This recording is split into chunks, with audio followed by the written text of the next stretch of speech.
All right, this is CB Smallwood, and welcome to Sketching Past Midnight. I am your somewhat humble host some of the time, and I hope you're all doing well. I'm just now kind of getting warmed up, getting in the, I don't know, live streaming mood or whatever. Let me pause this video. Not the live stream. I'm talking about on my phone. On my phone. I don't even know if you heard any of that music I was playing. I'm in the process of like getting the whole StreamYard thing kind of figured out. Some neat little ideas that I want to do. See, the thing is, I'm StreamYarding on my cell phone. Okay, I got a burp. Sorry. And so there might be a little bit of limitations of what I can do with StreamYard, but we'll see. We'll see. You know, as the days go on by, you know, I figure out more stuff to do with it. But I really want to add an intro and do little things here and there. But I'm not too worried about trying to bite off more than I can chew and go all gunzo right off the bat. Before I get started, I'll show you zoom out here, kind of give me an idea of. Come on, get up here. That's kind of an overview of where I'm going. I kind of don't like it when I look at it like this. I mean, in person it looks pretty good, but not on camera. Well, what is it that they said with the camera? It adds 10 pounds. Well, I think the camera is just it's a ruthless monster. It shows the truth in a way that you know you it makes the truth painfully obvious, where your mind processes information in front of you a certain way, but when you see it through the lens of a camera, somehow it's different. And I can't explain why that is. It's just kind of weird. Let's see, just kind of killing time, giving everybody a chance to get in here. And if nobody does come in here, that's fine, because we can party hard in the rewind. Okay, I'm getting my tools ready, getting ready to throw down the mayhem and sucking in air, whatever that means. I got a cool book. I'm going to show you this. Let's see. I need to get my comic here. I always got to plug the comic Wildcat. You know, this is the hypothetical first issue of Wildcat. You know, I'm looking forward to pimping it out, making it bigger and badder than ever. Wildcat, New Empire Comics, that's me. And those are Semi-Naked Man to the left. So anyway, let me explain the Naked Guys. That was the thing I was getting ready to get into. So yeah, I needed to use this, put this in here as a bookmark. So anyway, I got this book. God knows I need it. It is The Colossal Collection of Action Poses by, we all know how I have trouble pronouncing names. All right. Since this is fairly simple, Buddy Scalera. That's what I'm going to go with. It's Buddy Scalera. And this, it's pretty cool. It has 1,200 poses of varying lengths and stuff like that. And this book is basically about as thick as an old school phone book. Nowadays, phone books about half this size. It's kind of sad in a way, because times are changing. Show you the spine of this bad boy. Comic and fantasy artist photo reference, colossal collection of action poses, Scalera. I'll show you the back of this. Now, some semi-naked people.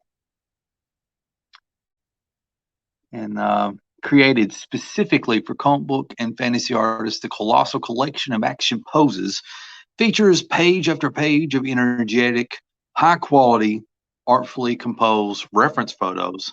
This isn't your average visual aid full of boring, lifeless models in the same state poses stayed. In this book, you get wham, karate chop to the head, whoosh, leaping out of danger, R, I've been shot, running, flying, kicking, welding weapons. It's all here, along with a great selection of casual activities, talking on the phone, getting dressed, drinking, for carrying out your storyline forward. 1,200 dynamic facial expressions and poses with emphasis on action. Extreme angles, perspective, and special lighting poses for speak English, CB. Special lighting poses for maximizing drama. Male and female models represented at whatever ages. 16 step-by-step demonstrations show how professional comic artists from DC, Marvel, and other top publishers use photo references to create cutting-edge art. And for anyone that's just now tuning in, this is the colossal collection of action poses by Buddy Scalera. It's as thick as an old school phone book, not the modern ones, because they're about half the size or 1/3. Okay.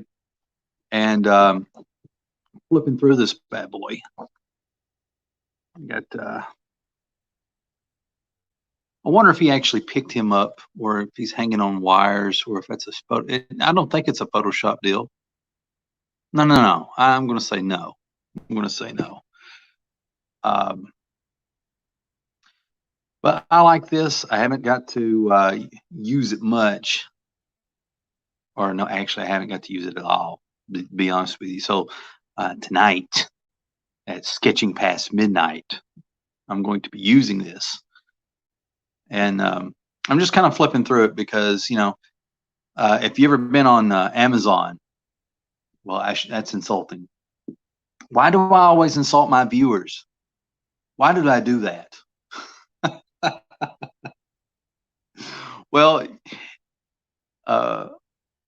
if you notice on Amazon, they've got like, what is it? You can like do a free preview, but usually it's like the first, I don't know, three pages, and it's like this stuff. This is what you get with free previews on Amazon, and so it doesn't really tell you what's in the book. So I'm kind of flipping through it for your all's benefit, for those of you that don't have this. I'm not doing like a real detailed flip because, out of respect to the publishers, they probably don't want to, have all the pages shown. There's a little kablam thing, my comic Wildcat, using it to save a bookmark. I'm using it as a bookmark. Lots of good stuff in here, but even still, there's a lot of poses that, I'm going to say about 50% of the poses in this book I'd probably never use, and that's because I don't know how it is to put it. Like, to me, comic book poses need to be extremely dynamic, especially in superhero stuff. So it needs to be kind of exaggerated and over the top. And the poses in this book kind of lean more toward what do you call it? More realistic.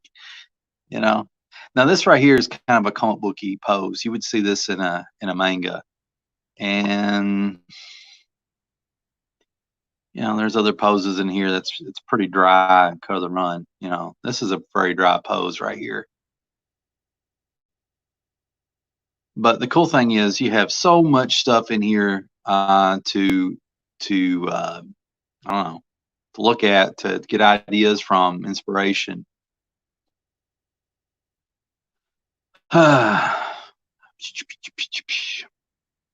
So yeah, that's pretty much it. I'm going to flip on through to the end, and they actually got some pretty cool stuff here. I like this light and shadow business that they got going on. That helps a lot. Stuff like that. That's pretty cool. And then they got like these little bios at the end of it about the people that helped put this book together. And there's Amanda Connor. She's a really good artist. She actually got her start. What was it that she drawn back in the day? What was it? I think, was she on Archie? Did she do Archie and stuff? I don't know. She did stuff sort of like that starting out, and then eventually she branched off into superhero stuff. And I know her from her run on Power Girl, which was pretty good. And just more people, whatever, more people. I'm such a dismissive turd. And for anyone just now tuning in, just a reminder: this is a oh, I'm not getting money for plugging this, by the way. You know, I don't get money for anything. A colossal collection of action poses by Buddy Scalera, and 1,200 poses. This thing's about as thick as an old school phone book. Salzar Nation says, kapow indeed. I'm glad that you're here, Salzar. Awesome. Thank you for tuning in. And kapow. And for anyone that's confused, I am CB Smallwood, Omega level stud muffin. And you're here with me on Sketching Past Midnight. And we're working on this double page spread of Wildcat. And let me move my crap out of the way. Just everything's just in the way. Just ain't enough room on this table. So I actually have prepared. I did some pre-planning. You believe this? You believe this? I have a question. And here's my question. And the question is, what superpower would you have if you could choose? You know, so here's the hypothetical. Okay, I'll lay this hypothetical out as I draw and try to figure things out. Okay. Now, hypothetically speaking, let's assume that there is an entity out there. Okay, because I like to get real in depth with my scenarios. There's like this alien entity that has existed for centuries, for eons, even eons, pretty freaking long time. And you know, he's basically immortal, or immortal by our standards anyway. And this entity is very powerful. He's from the fourth or fifth dimension, however many dimensions there are. And when you're alive for that long, you get bored. Just like the elites in Washington and around the world get bored, and they get into some very naughty things. So you know the crazy stuff they get into. You can only imagine what the interdimensional being, you know, the depths of his or her boredom or whatever. So I guess what I'm trying to say is, so imagine this being, okay, comes into your room at night. This is getting sinister now, isn't it? Comes into your room at night, and you wake up, and here's this crazy looking creature thing. And it's like, hello, I'm going to give you any power, any superpower that you want. You must choose. And you have to choose, by the way. You have to take the challenge. You have to choose. Because if you don't choose, this very powerful being is going to turn you into something that you're not going to like. So think about all the different powers there are. You know, there's like super strength, super speed, maybe invulnerability, maybe healing powers. I mean, you name it. There's like a plethora of superpowers, I suppose. And so what I want you to do, dear audience, if you want to, you can participate. If not, that's fine. Y'all can be voyeurs on this journey. You know what? It could actually help if I pan this camera down where you can see what I'm actually drawing. Let's see. If Sapien says, hey there. Hey, brother. I'm glad you're here. Glad you're here. And I'm setting up the scenario here. So the scenario here is that there's the question of the day. What superpower would you have if you could choose? And the scenario is this, you know, this interdimensional being that's been around for centuries is really bored, really bored. He's been around for eons. And he shows up in your bedroom one night and he says, hey, Bob, I'm going to give you a superpower and you got to take it. And you know, there is no like, I'm all right. You know, you gotta choose one. You know, and he's just gonna watch and see what you do with it. You know, because he finds a lot of humor in that. You know, and why is it so blurry? Maybe if I move this light, it's weird. Maybe my camera is smudged. I don't like that because like the teeth right here are blurry. They don't look blurry to me when I'm sitting here drawing them. Here, let me show you. See how dark that is? You know what I need? You know what I need, guys? I need one of those big professional art tables that are slanted. You know, this kitchen table business is for the birds. So anyway, let me scoot this over. Maybe, oh, look at that. That helps so much when I scooted it to the right. Now you can actually see what I'm drawing. Anyway, pro tip. This is something that I've been doing as of a couple of months.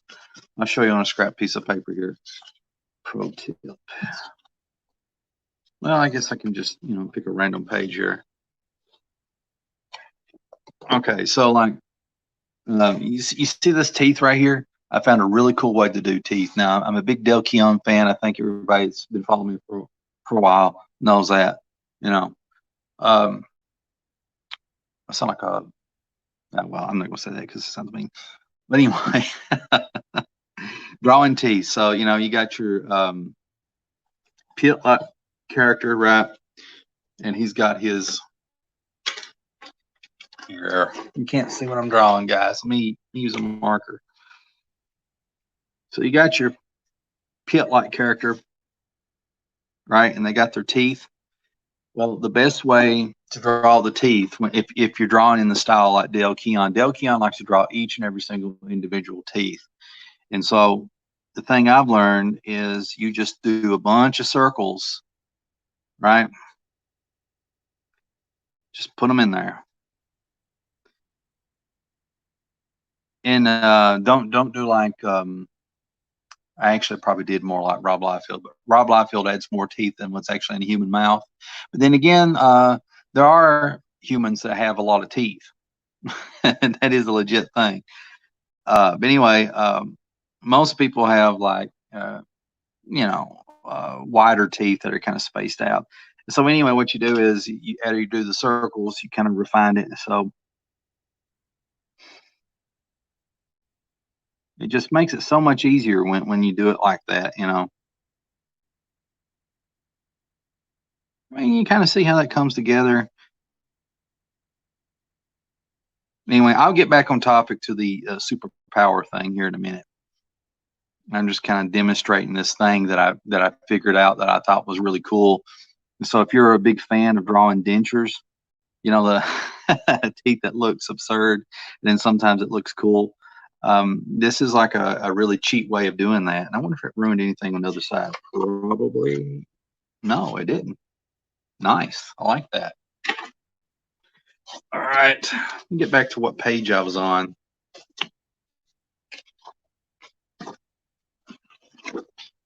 Okay.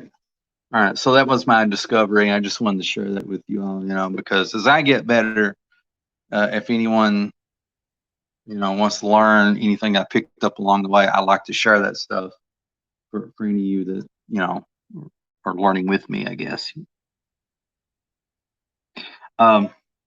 Okay. Back to the superpower, superpower scenario. Get rid of this banner. So in the superpower scenario, so this guy, he forces you to choose, and you only need to pick one power. So don't be a cheater, because I've had people tell me in this scenario before, like, well, I just pick them all. Well, that's lame. That is really lame. What's the fun in that? I mean, I want to see struggle in these types of decisions. Okay, let's and okay, and here's what I'm going to go with these questions. Okay, where I'm going with it is this. I'm going to talk about the pros and cons of these powers. These are the things that people never talk about. This is the stuff that keeps me awake at night, and I want you to be tortured with it too. So good old Abe says maybe something like a jumper or morph. Those are two good powers, jumper or morph. We'll get into that. We'll think about that. Jim Lee Iceman, not the current social justice warrior Iceman. Yes. I think everybody misses the old Iceman. You know, there's nothing wrong with having characters of different genders and different skin pigmentations and different sexual orientations. But I think a lot of people that are sympathetic to SJW causes and stuff like that, they just don't understand that they don't understand that what people are really getting offended at is don't hijack already existing characters, create new characters, create new ones. And the dumb thing is, DC and Marvel do create new characters all the time, but they don't really promote them. Well, I think Marvel does a better job of promoting their characters, but nobody buys them for whatever reason. Could be that they're poorly written, could be the art. That's a debate for another day. But getting back on point, we were talking about superpowers. Okay, superpowers. So you picked and you have selected jumper or morph. So let's talk about the jumping power. That's interesting. I'm kind of curious why you would pick jumping. What would be the benefit to being a jumping guy? And how much level of control would you have over the jumping? Could you hypothetically jump so hard that you actually leave Earth's atmosphere and you suffocate? I'm getting pretty dark with this. Well, that's something to think about. Let's see.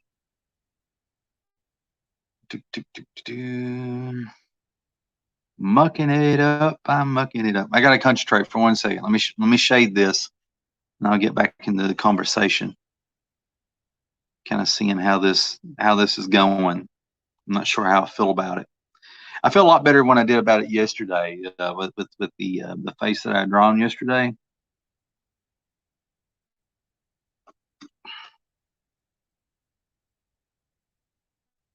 You know what? I'm going to draw some spit. Got to do that superhero spit thing. Well, not superhero, but the intensity spit. Oh gosh, let's see. Then I'll shade this in here.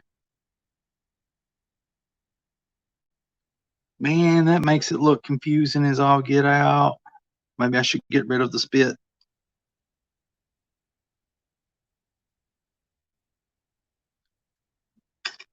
Yeah, that's probably a wise decision. From an angle, it looks a little awkward.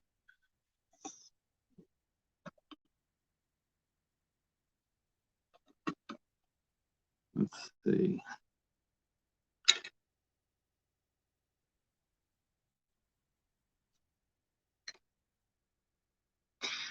And talking about jumping, if let me put the question back up there, because there could always be people that pop in and they don't know what the heck that we're talking about.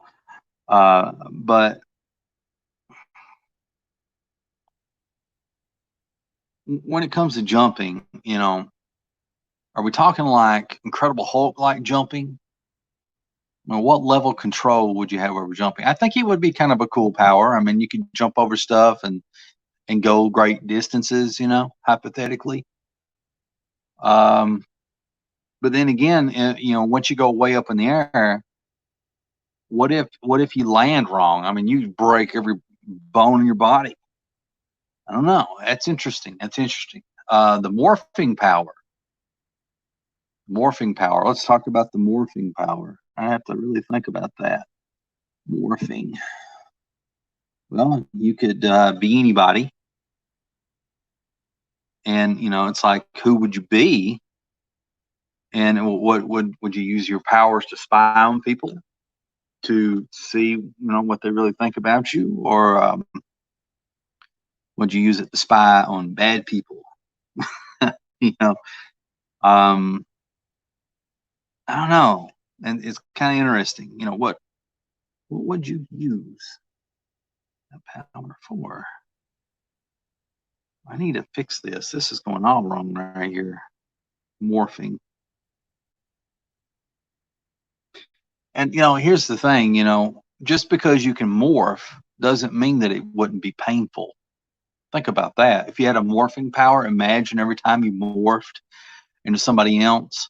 I mean, your internal organs are moving around. I mean, if you're a guy and you turn into a girl, you know, there's going to be a few internal changes, you know, and then your bones would kind of reset and stuff like that, and then uh, yeah, it could be hypothetically painful, you know, real life morphing, you know, if that was a thing. But the cool, you know what? Here's what, you know. I tell you what, Abe, if you had a morphing ability, I would assume if you can morph into somebody else, that you would also hypothetically be able to mimic their vocal cords. So I'm going to be your agent, and when this interdimensional being shows up and forces you to choose a power, and you go with morphing, I'm going to get up with you, okay? And we're going to make YouTube videos. I'm going to be your agent. Well, you don't really need me for that, but yes, you do, because I'm an idea man. I got all kinds of ideas, okay? So I'm going to be your agent. I'll take I'll take 10%. I won't take nothing in the beginning, because you know we'll just be getting started. And what we'll do is, you know, I'll have you morph into dead celebrities, and we're going to set up what do you call that website everybody goes to hire people? It's right on the tip of my tongue. It starts with F, maybe. I can't remember what it's called, but we're going to set up one of those. We're going to set up one of those websites. We're going to set up a profile on there, and we're going to call you an impersonator, but you can actually, you know, impersonate anybody. So hypothetically, you know, people could pay you to wish somebody a happy birthday, as, like, you know, President Reagan, or President Obama, or just whatever. Which Obama's not dead, not wishing death on him or nothing like that, but just saying hypothetically, you know, dead celebrities, John Wayne, anything, you know. And so you be raking in the cash, and the cool thing is, we'll get you into Hollywood, and you know, like, there's a guy right now, come to think of it, and I wish with all my pop culture knowledge I could actually remember names. Charles Bronson. Charles Bronson, okay? Been dead for a while. But the thing is, there's a guy that looks exactly like Charles Bronson, but doesn't sound anything like him. And they did a whole movie featuring this guy, basically, you know, doing the whole, you know, what is that movie that he's known for? They did like many sequels.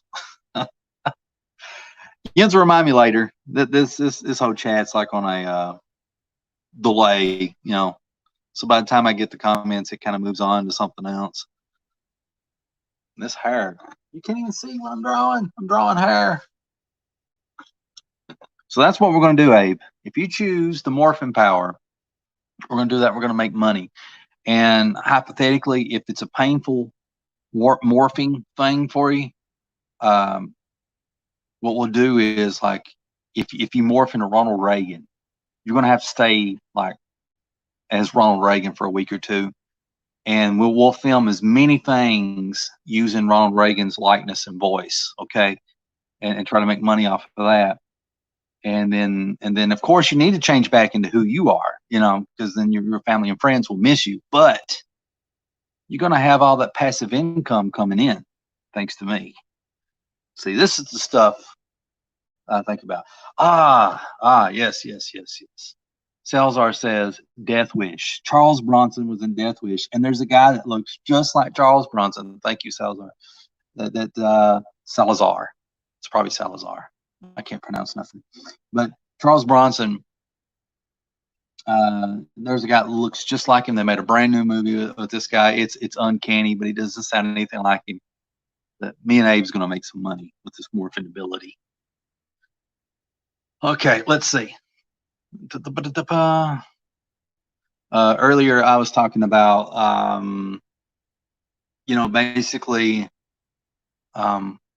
in modern comics, there's this movement to hijack already established characters, not just in comics, but like in I don't know, Star Trek, Star Wars, any fan love medium where these already established characters are being hijacked and turned into something that they're not, instead of creating new characters. It's like I don't understand that mentality. I think a character should stand on its own two legs and not piggyback on established characters for to kind of garner success. I can't remember what that's in reference to from that movie. It came out a while back. It's like Nightcrawler's power, teleportation. And teleportation would be some cool powers. So I'm going to assume in this conversation, and let me get out of that. For anyone that's just now tuning in, we're talking about the question of what superpowers would you have if you could choose. There's an entity, a being from the fourth or fifth dimension, shows up in the middle of the night and says, "You have to choose a power." And then you have to choose a power. You have to pick one. That's just how it is. And he's just bored. He's been alive for eons, and so you pick a power, and then you're stuck with it. So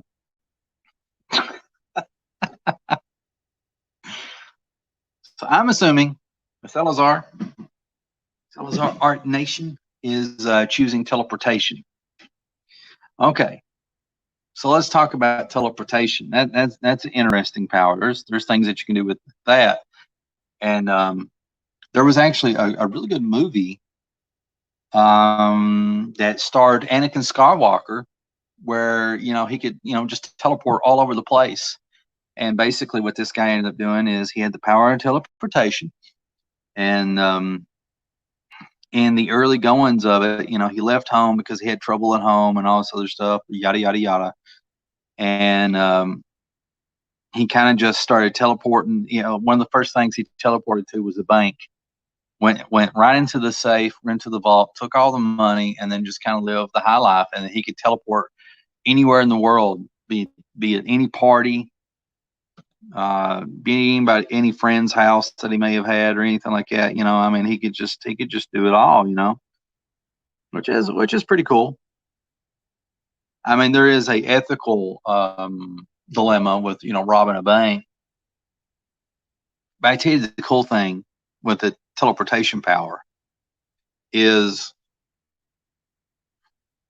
if I can get my train of thought here, let me take a sip of my Dr. Pepper. Like, I need to show you the inside of the can.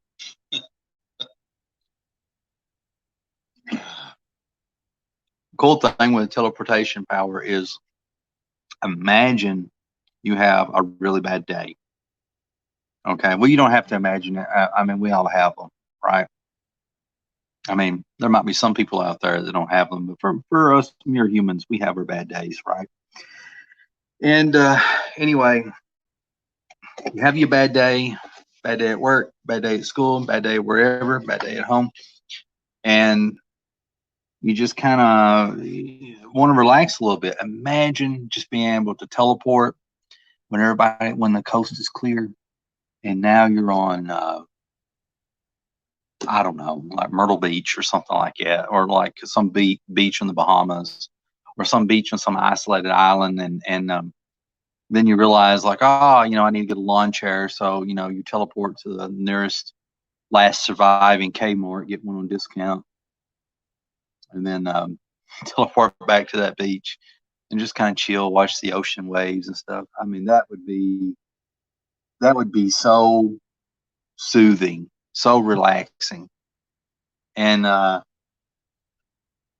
Abe Sapien says the name of that movie that stars Anakin Skywalker is Jumper. And also Salazar says that's Jumper movie Abe was talking about. But yes, I choose Teleportation.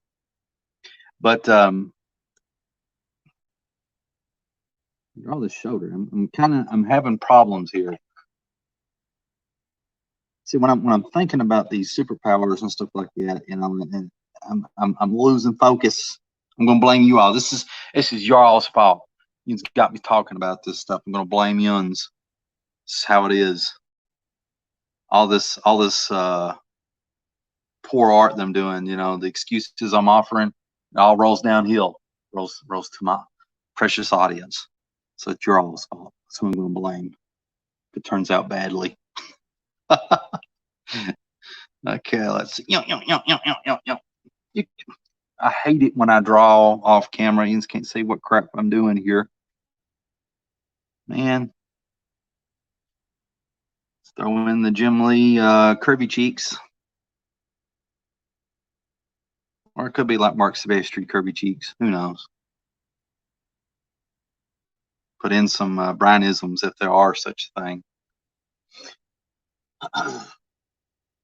Anyway, yeah, it's that would be really cool to be able to teleport, you know, and in the movie Jumper, Anakin Skywalker teleports to the top of a pyramid, which would be awesome. I would love to be on one of the tops of the pyramids of Giza. That'd be a life experience. You know, got to take some pictures. Got to take some pictures, and then that's the thing. When you go somewhere that's really amazing, you want to take pictures, but then you also kind of want to be in that moment, you know, and put the camera away and just experience it where it's yours. And whatever experiences you have, they're in your mind. And when you leave this earth, you know, those experiences go with you. They're yours and nobody else's. And so, you know, you'll have your pictures to share with your friends and family and stuff or whatever, but then you'll always have those memories. And so I think, you know, anytime you go to a concert or anything like that, sometimes remember to put that camera down, you know, if you're trying to film the whole thing. So I mean, put that camera down and just experience it, be part of that moment, you know. And that's what, you know, that's something I would do if I teleported, you know, like how they did in Jumper to the top of the pyramid, you know. That would be something. That would, yes, I would love that. But what would be the negatives of having the teleportation power? What would be the possible negatives? So you're ripping open, I guess, the fabric of space-time to be able to do that, right? I mean, is it going to cause like a hypothetical apocalypse? You know, is it going to cause instability of some sort? I don't know. That's interesting. You know, I don't know. Is it painful? Is it painful to teleport? Do you break apart on the molecular level as the wormhole opens up and then you go into it, and then, you know, you're broken up, you know, into small pieces, so, you know, the data of who you are is much easier to transport, and then the wormhole opens up where you want to go, and then you're reassembled, you know, instantaneously. Is that a painful experience? And would you even be aware of it? Maybe it's the whole thing's instantaneous. Kind of makes me think of medicine in terms of like freaking anesthesia. You know, I'm building to a point here, and hopefully I can do this. But doctors way back in the day, before they had anesthesia, what they had to do is they'd have to either try to like knock you out, like, you know, somebody hit you or something like that, or they give you a bunch of alcohol or whatever. But a lot in the old days, doctors had to do surgery on people with them awake. So imagine amputations, and I'm not going to go through the whole thing, you know, because some of you might be, you know, like, I don't want to hear that stuff. But that's the way it was for hundreds of years. There was like some type of surgery or something that needed to happen. Oh boy, there was no anesthesia. And then one day they discovered anesthesia, and the thing with that is interesting is they did studies on it recently, and like your brain doesn't shut off, but your brain has all these different compartments in it, okay? And all these different compartments, they communicate with one another constantly. I mean, even the most trivial things that you aren't even aware of, your brain is constantly communicating with itself, with different parts of itself. But when you're under anesthesia, each individual compartment in your brain does not communicate anymore. It just kind of it goes idle. It's like beep, beep, beep, beep. So as you're being operated on, and all this other stuff under anesthesia, like the parts of your brain that communicates pain and pressure and all this other stuff, they're not able to do it. So even though your body might be experiencing that, your brain cannot interpret those signals. There's nothing happening other than your brain goes in like a sleep mode. It's not even sleep. I don't know what you would call it. It's idle. And so what the hell does that have to do with teleportation? What was the point? I guess the point was talking about the molecules breaking up and being reassembled, and would you feel pain? And maybe the process of teleportation would be instantaneous, so then maybe you wouldn't feel it.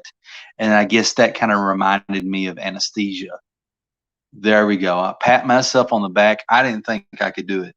I did not think I could bring it back full circle. That was a very loosely tied thing I just did there. So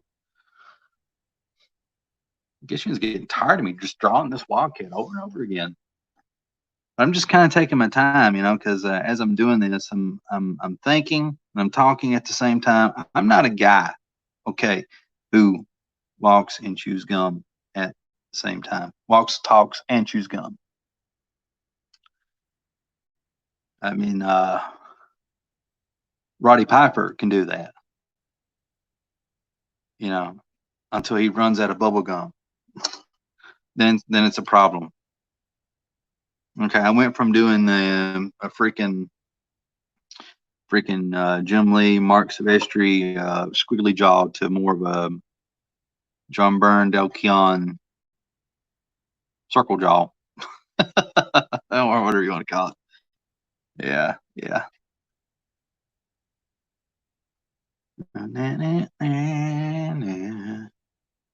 Can I fill this in? I'll fix some of this in the inks. I'll try to make some stuff. I always try to make things look a little bit more pimping in inks, and sometimes it works out and other times it doesn't. Sometimes I make things look worse. I hate when that happens. I always want things to come out brilliant. Even that kind of sounds dumb, because does anybody ever want stuff that they're working on not to turn out good? Whatever. You know what I'm trying to say. Let's see. You do this. You do that. That. Yeah. I kind of look like I know what I'm doing. I like that, I guess. Hopefully this whole page doesn't look too bad. Okay. All right. I think I'm going to draw some ninjas, maybe.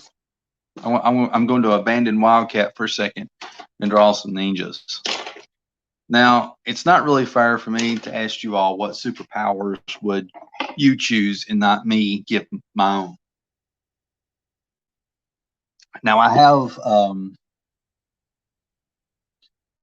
have two that I would pick from.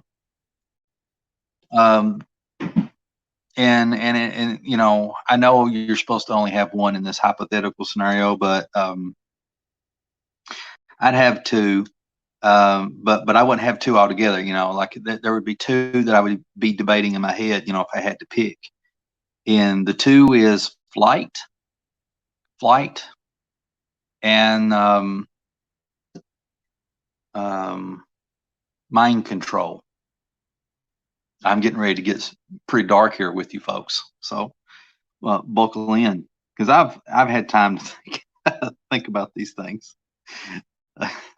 First, let's start with flight. Okay, let's talk about that. So the reason that I'm probably would end up choosing flight, even though it's not the smartest thing to do, is because, what if I shift over here if you can see it better? Maybe. Okay. But one of the reasons I would choose flight is I've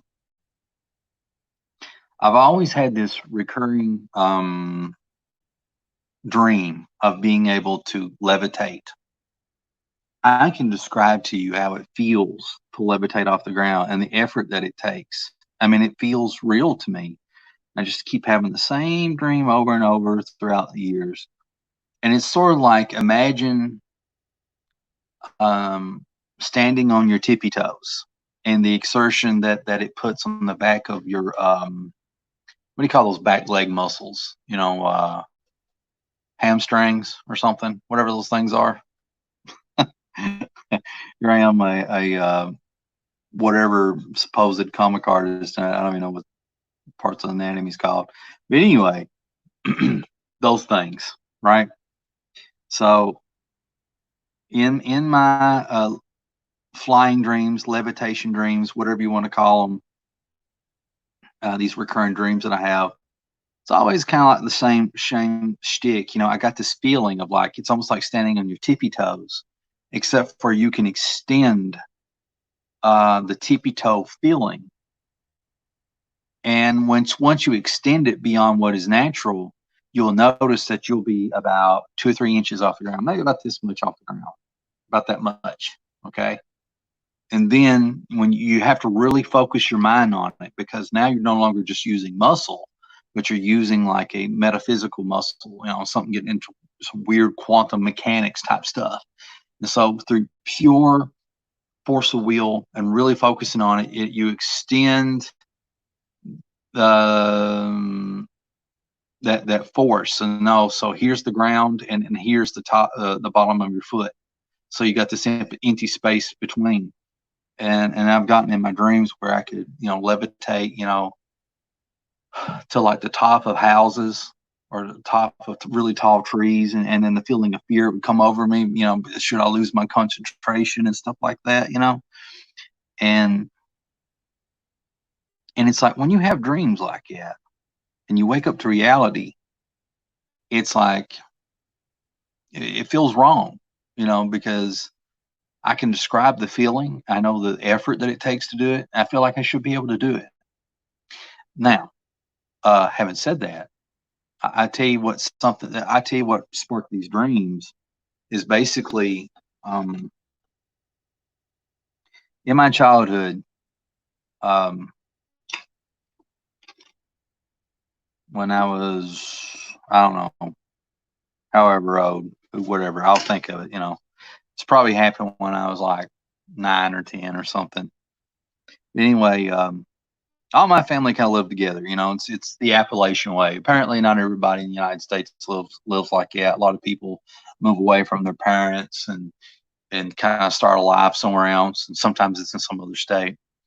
But in Appalachia, everybody just kind of lives together. You know, it's kind of like how it is in Okinawa and some parts of China and stuff like that. You know, and then you have your neighbors and stuff. But like, there's a big stretch of land that my family lived on, and there was my, you know, we'll say like there's mommy's house, and then there was like, you know, my aunt, and then there's my mom and papa's, and then aunts and uncles over there. So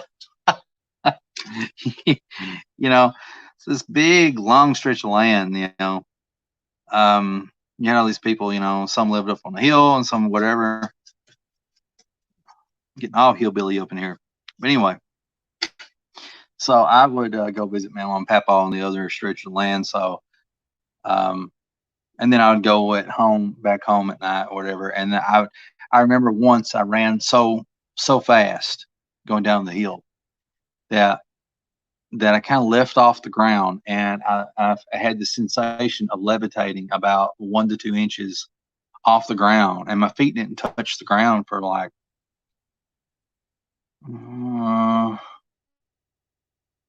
6 or 7 seconds, something that was really ungodly. Or maybe it was godly. I don't know, whatever.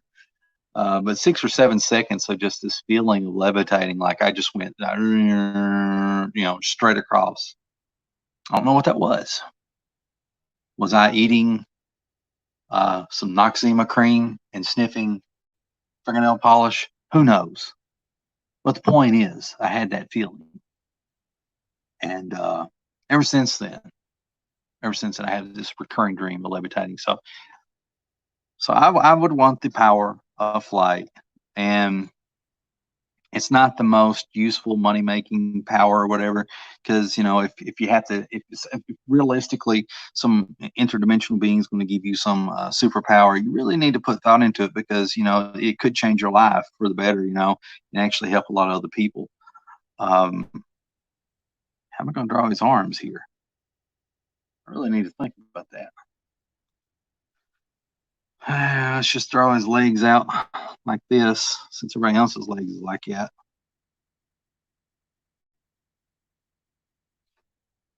I got this big phone book of colossal collection of action poses, and here I am just kind of spitballing it. What's the point of owning such a book? I'm not going to use it. What crap. Okay, let's just put his wacky doodle foot going that way. All right, let's draw us another ninja. All right, so going further into the whole flat thing, I hope I'm not boring you guys with this, am I? I hope not. I hope not. Because if I am, I'm going to get real mad, and I will never YouTube again. Let me sip my Dr. Pepper. All right, so the power of flight. So I would choose flight, and what I would do is anytime I felt stressed out and a long day of work or whatever, I would go up in the hills behind my house, go way up there. And I wouldn't tell anybody that I had this power for the most part. I don't think I would. And then I would just go and fly. I just go up in the air, just fly, go for those big white puffy clouds and feel the moisture hit my face. And that would be a bit of a problem, whenever I'd come back home, my clothes would be, I guess they'd be hypothetically wet, because if you're going through clouds and they're made of moisture, it'd be sort of like being out in a real, I don't know, humid day or something like that. Be same type of thing. But anyway, yeah, I would do that. And then the cool thing is I would go to comic book conventions and stuff like that. And I would go places. I would go to Chicago. I'd go up there and train with some Hapkido guys, in lower part of Tennessee and in Florida. I would train with some karate guys in Tennessee and also in Arizona, stuff like that. Oh, I'd love to go to Arizona. See all that flat dirt land, all this other stuff. Just a different, it's different. People that live out there, they're probably like, there ain't nothing there. But everybody always says that about the places they live. Well, there's probably somebody that doesn't. There's probably like, I don't know, somebody in New York, like, yeah, we got everything. So anyway, let me think. Oh yeah, the power of flight. All right, so here's something else that I would do with the power of flight, other than being a stress reliever and also being able to travel in secret and go places. I think what I would do if I had the power of flight, like in times like how things are right now, where everything's really crazy and everybody's trying to make you pick sides on the political spectrum, or whatever issues are going on of the day and stuff. And everybody just hating one another, and it's just, and everybody's all of a sudden a political science major.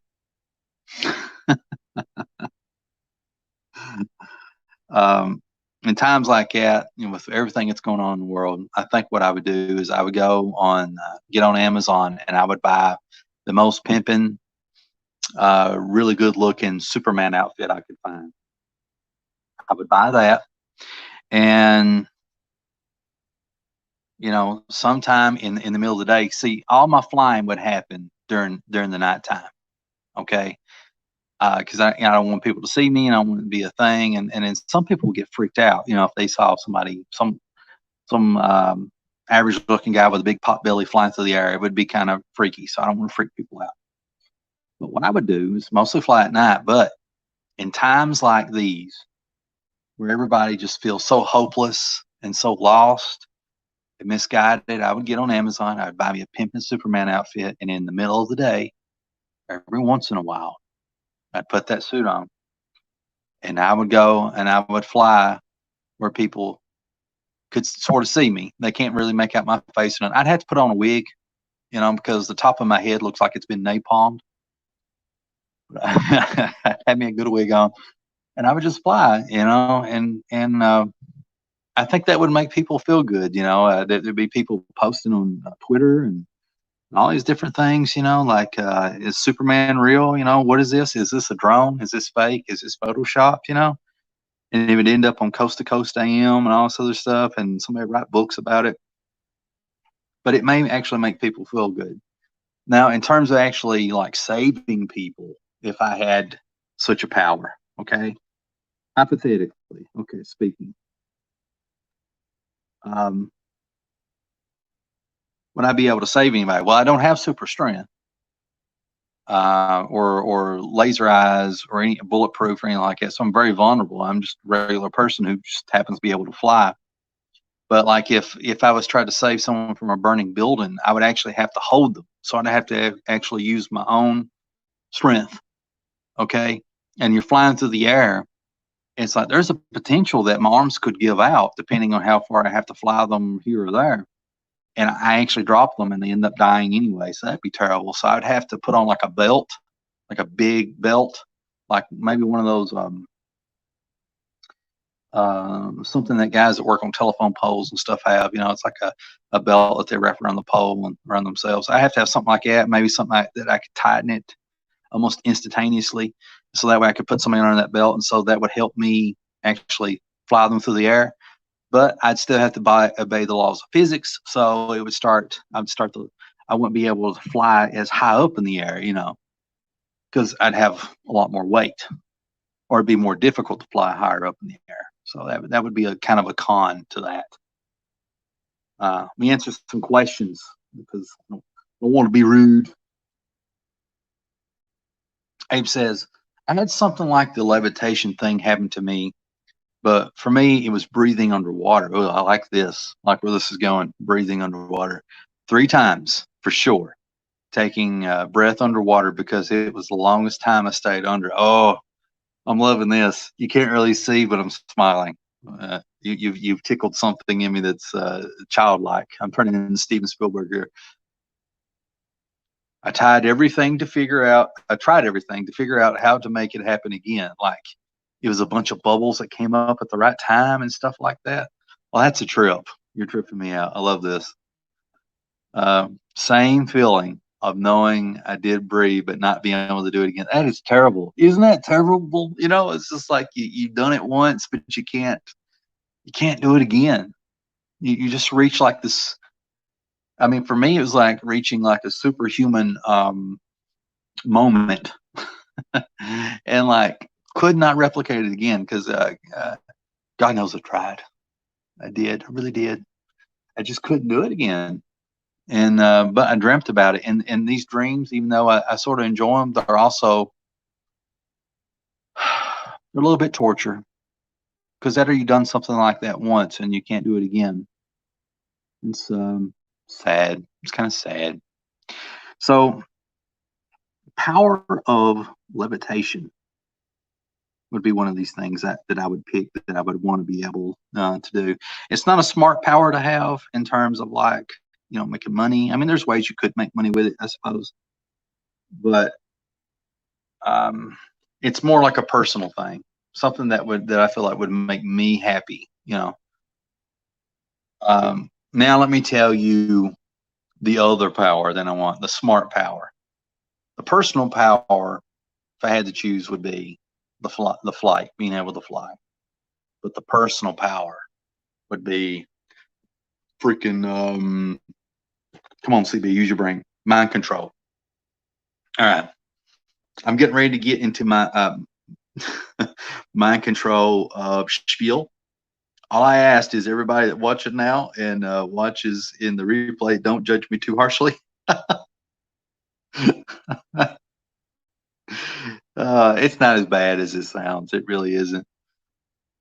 But anytime you're talking about mind control, where you're actually affecting somebody's free will, it's kind of, I'm messing up this chainsaw. I'm messing it up. Dang it. It needs to be kind of thin because at the angle that it's at. Why don't I just change the angle where I can get that wide blade? So stupid. Stupid, stupid, stupid, stupid, stupid. Whatever. All right, just give me a second. I'll get into this mind control thing here in a minute. I think he's might enjoy this. Okay. I should be able to. Yes, yes. I think that kind of looks right to my eye. You know, kind of the box shape, and then put all my other crap on here, and then whatever this is, and kind of round off my corners here a little bit. I guess, I don't know.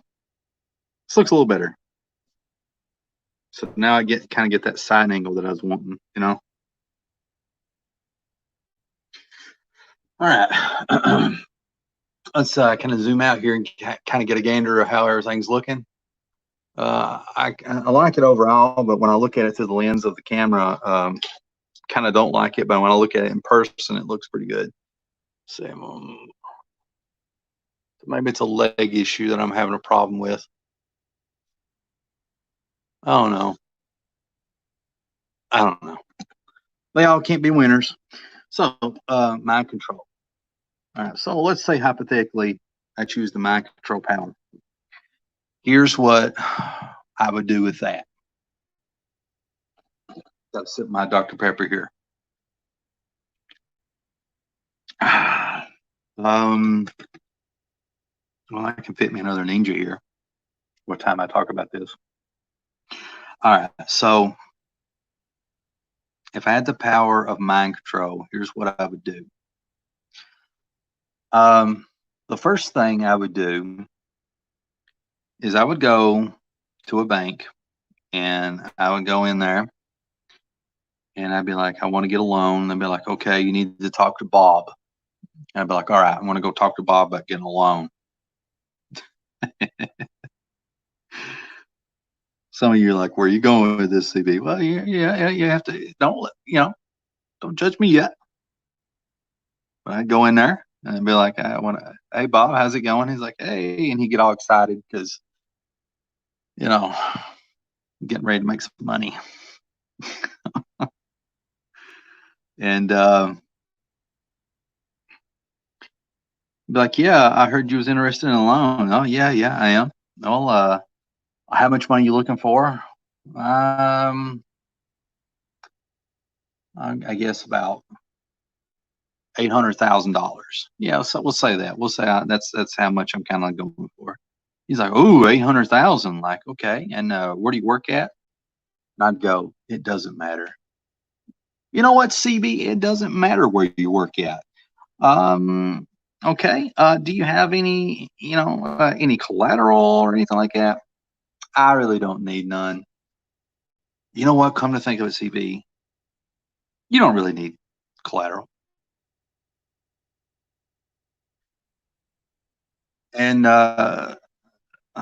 sorry, I got quiet there. Kind of worried that my son might be waking up. If he does, his party's over, guys. The story would have to be saved to another live stream. But anyway, Like, no, you don't need collateral. And he's like, okay, you'll probably need a cosigner. I'm like, don't need a cosigner. You know what, CB? You don't need a cosigner. And if you just sign right here, no signature is needed. You know what? No signature is needed. When do you need this money? Today. All right, today. All right, all right. No problem. So then I'd go a step further. I'd be like, I want you to erase all records of me here, and then and just forget I was even in here. And I want you to feel really good about yourself today. I want you to treat yourself to something nice after the day's over. And I want you to have one of the best feelings you ever had. I want it to start right now. You know what? I feel great, CV. I hope you have a wonderful day. I hope you do too. Who are you? Doesn't matter. So I walk out and I go into the main lobby, and there's all these ladies working, because it's always ladies working at these banks. And I'm like, hey, ladies, Yuns won't none of you remember me coming in here. And the video footage of me being in here, I want you to erase it for the next, I don't know, about 2 hours. I want you to erase the whole tape for the day. Just erase the whole tape for the day. And so I take that $800,000 that I got from the bank through using mind control. And then I start a business, probably a restaurant, Ninja Pizza or something. I don't know, whatever. Doesn't matter. And you'd have to dress up as a ninja. Welcome to Ninja Pizza, man. Take your order. Gotta have one of those guys. It'd be great. It's like, yeah, I want one Shinobi special with a dash of Shogun, and I want a Teenage Mutant Ninja kids meal for my youngin'. And there'd be this guy in his full black ninja outfit with these two little goofy looking play swords on his back, ninja stars. Yeah, all right, I'll be right back. And anyway, I start me a restaurant, with my $800,000, and then I would employ people and stuff like that, and I'd save my money up. And after, that's right, Abe, I am diabolical. There's a reason why I haven't had success in life. I think it's because the greater forces that be know exactly what I would do with any success that I would have. And so the world is kind of determined, like, CB needs to stay in his lane. He needs to stay in his lane. Mop them floors. Because that's the type of stuff that would happen. So anyway, I'd start my restaurant, right? And I think roughly if the restaurant is successful, within, probably need to buy into a franchise, honestly, like a Little Caesars or something like that. That'd be the smart way to go. But if you start your own franchise, you get 100% of whatever. But whatever route I would take, within like 2 or 3 years, what I would do is I would go back to the bank, and I'd walk in, repeat the same process, talk to Bob, and let's say, like, it's like, hey, Bob, how's it going? You don't remember me coming in. Here's $800,000. It turns out it was a computer glitch. There was a computer glitch. And then I said the same thing to the rest of the ladies. They don't remember me coming in, but apparently there's a computer glitch that was found. $800,000 is now in the vault.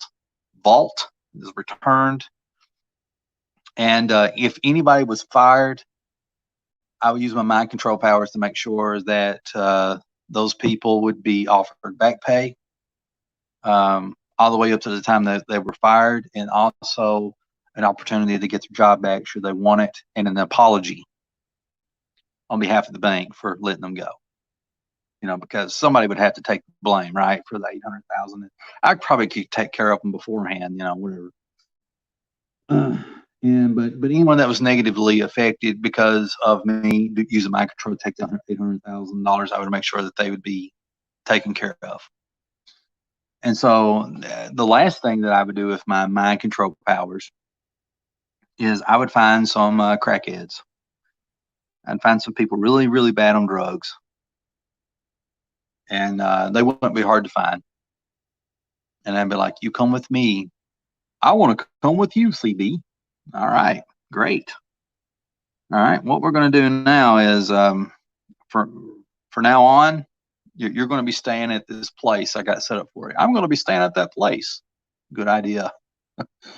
And you're not going to be talking to any more of your friends. You're just not going to be doing that. You have no interest in it whatsoever. I have no interest in talking to my friends. And as of right now, you're going to quit drugs cold turkey. And every time you start to feel ill or start to feel sick, I want you to feel this calming warmth all over your body. I want you to close your eyes, and then you feel this ocean breeze hit you, and you can feel the sand between your toes, and you can see the waves of the ocean, and you feel at peace. And it's the most calming feeling you've ever had in your life, and this will continue until any bad feeling that you have subsides. And you know, if my mind control powers weren't that powerful, I'd have them check into rehab or whatever. And then what I would do is I'd be like, okay, crackhead Bob, you're going to college. You know what? I got this notion to go to college. Yeah, that's a good notion. That's a good notion to have. So crackhead Bob goes to college.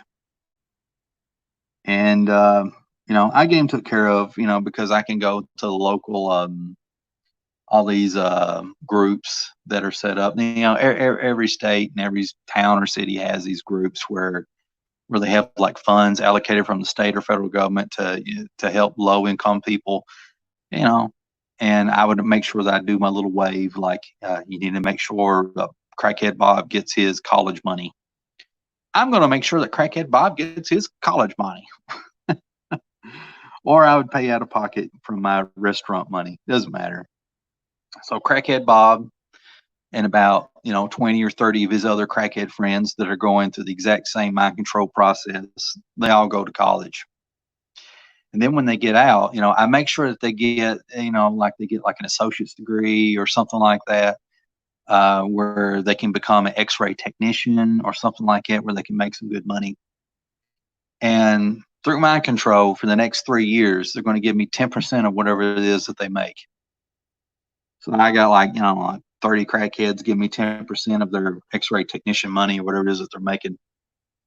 And then at the end of it, one day I'll walk in wherever they work at, and they've got all these new friends and stuff that they made and these new lives. Some of them are married now, maybe even with kids. And I'd be like, you're free to do whatever you want. I had to be careful with that. Let me rephrase that, because then they would go bonkers. How would I phrase it? I release you from my mind control. That's better. I release you from my mind control. And then whatever they do after that, it's up to them. Some of them may come out of it like, oh, I really need some crack. I really need some crack right now. Oh my God. It's like, crackhead Bob's wife be yelling at him, where are you going, Bob? I gotta get some crack. I'd imagine it wouldn't be like that, because, it's been like 3 or 4 years, they'll be out of it, But the point is, I would release them from the mind control, and their lives would be to live or whatever. But you see, I would have made 10% of whatever they brought in for like 3 years off of their, associate's degree jobs, working in different professions that make good money. And I put that money to good use to make me more money and just, consolidate more things. So that would be the pros of having mind control. But here's the negatives, okay? So I've talked about the pros, and some of you be like, oh, man, you're more messed up than what I thought you was, CB. Well, you should have known that in the first place. The signs were always there. Well, let's talk about the negatives, okay? the negatives of mind control. So I think what the negative would be, and one of the most horrifying things about mind control is not knowing if people sincerely love you or not. Wouldn't that be terrible to have the power of mind control and not knowing if people love you or not? You know, maybe you inadvertently made them feel that they like you or love you, but in reality, they loathe you, loathe. You know, God, that'd be terrible. And so this constant feeling like, do people really like me because of me, or have I inadvertently, without meaning to, applied mind control on these people? So that's a dark question. And with great power comes great responsibility. If you have the power of mind control, there's the danger of you saying the wrong thing. So let's say like mind control also taps into your mood. And the more you get get emotional, the more you lose control over your mind control. So let's say like you get mad or something like that, and somebody comes up to you and like maybe they're your best friend or something, and you are having a falling out or something, and it's like, well, you shouldn't have done this, you shouldn't have done that, and then they say something hurtful to you that cuts you to the core, and it's like, you know what? Why don't you go F yourself? That is terrible. That is terrible. Can you imagine? That is bad. That is bad. So there you go. That is the negatives of mind control. I lost a viewer over that. I had 4 viewers on this live stream, but it was too much. It was too much. That last bit that was a tap out point.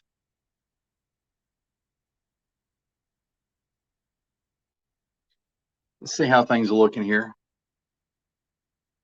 Yeah, it's coming together pretty good. I think the best thing on it is Wildcat, honestly.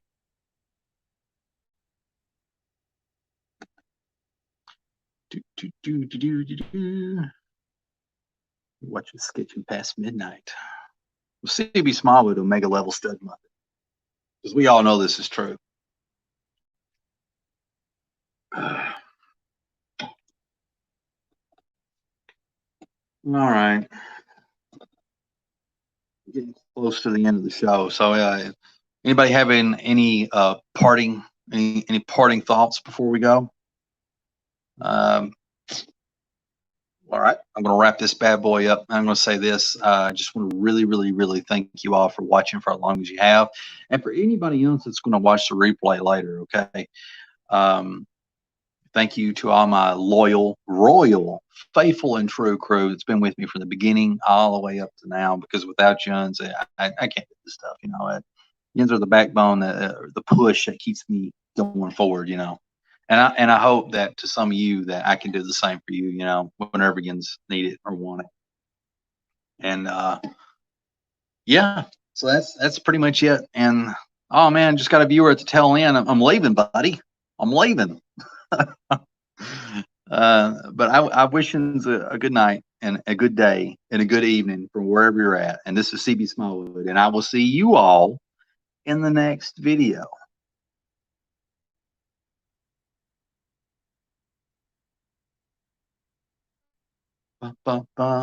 This is the end of the broadcast. I probably won't end the broadcast immediately because the app won't work. So now I'm singing you this song. It's the goodbye song. And the end broadcast button just keeps spinning. I'm gonna drink my Dr. Pepper.